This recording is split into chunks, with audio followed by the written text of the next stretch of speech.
Hello everyone, and welcome to Sunup. I'm Lyndall Stout. The big news across the country this week, of course, has been the bitterly cold temperatures.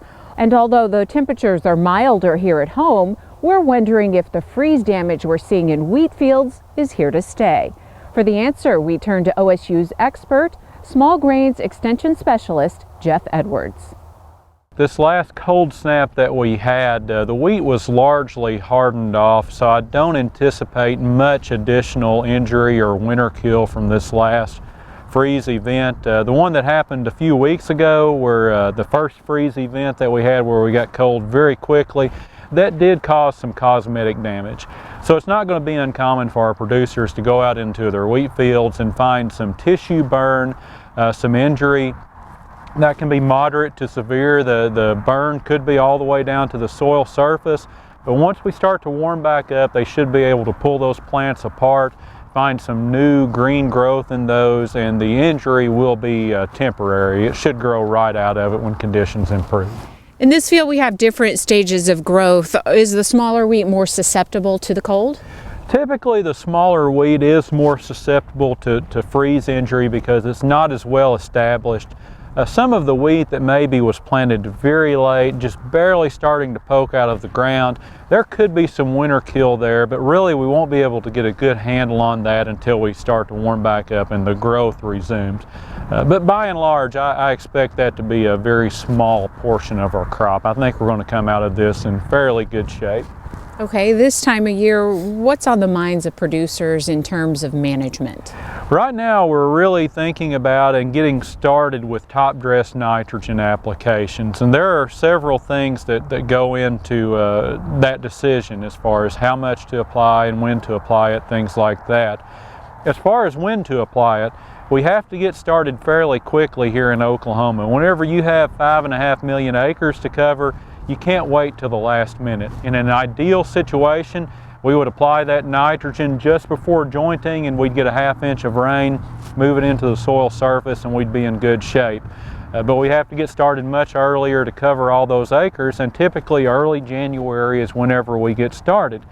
My personal preference is to target the smaller wheat earlier because it's really going to need that nitrogen to get coming out of the ground and produce some additional tillers.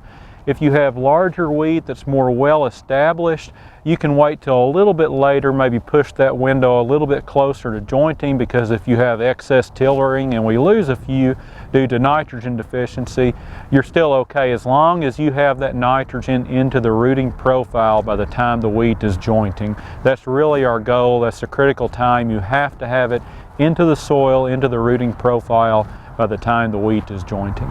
And then some important calculations to make in terms of how much and figuring all of that out. Right, we have to figure out how much to apply. Now ideally you have a nitrogen-rich strip out there, you're going to use the Green Seeker program.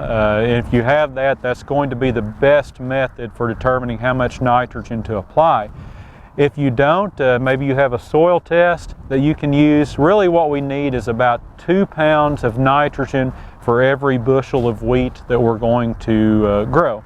So if we're planning on growing 40 bushels of wheat, we need 80 pounds of nitrogen. Let's say our soil test says that we have 40 pounds in the soil already, or we applied 40 in the fall. That means we're going to apply an additional 40 in top dress. So the growers will have to make those calculations on a field-by-field basis based on their yield goal. And as with a lot of things in farming, timing is everything in terms of when you apply it? It is. One of the important things that we have to keep in mind this year, the past few winters, we haven't really had much frozen ground. It's very important that we do not apply nitrogen to frozen ground.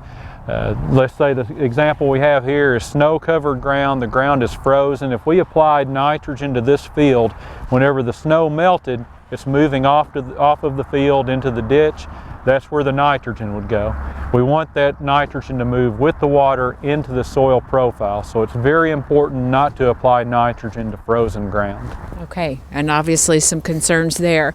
And pretty much this time of year, we're just kind of hanging tight, getting ready for spring and enjoy some of this good moisture this winter? Hopefully this snow will kind of soak into the soil and we'll get some more moisture during the winter to keep us going.